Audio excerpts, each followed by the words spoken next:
মানুষের রিজিক বাড়ে কিভাবে জানেন? 4টা কাজ করলে মানুষের রিজিক বাড়ে। নাম্বার 1, গোপনে দান করলে মানুষের রিজিক বাড়ে। আপনি এমন ভাবে দান করবেন যেন আপনি এক হাতে দান করবেন, আপনার অন্য হাতও যেন বুঝতে না পারে। নাম্বার 2, বেশি বেশি করে ইস্তেগফার করতে থাকবেন। আপনি জানা অজানা ইচ্ছা অনিচ্ছায় জীবনে বহু পাপ করেছেন। আপনি আল্লাহর কাছে বেশি বেশি করে ইস্তেগফার করুন, ইনশাআল্লাহ আপনার রিজিক বেড়ে যাবে এবং আল্লাহ আপনাকে মাফ করে দেবে। নাম্বার 3, ফরজ নামাজগুলো আপনি জামাতে আদায় করার চেষ্টা করবেন।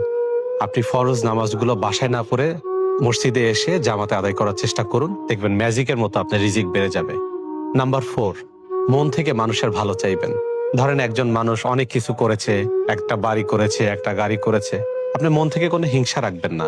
আপনি তার জন্য দোয়া করবেন, আল্লাহ যেন আরো উন্নতি দেয়, আরো সমৃদ্ধি দেয়, এটার জন্য আপনি সবসময় মন থেকে তার জন্য দোয়া করবেন। দেখবেন আপনার রিজিক। মানুষের রিজিক বাড়ে কিভাবে জানেন? 4টা কাজ করলে মানুষের রিজিক বাড়ে। নাম্বার 1, গোপনে দান করলে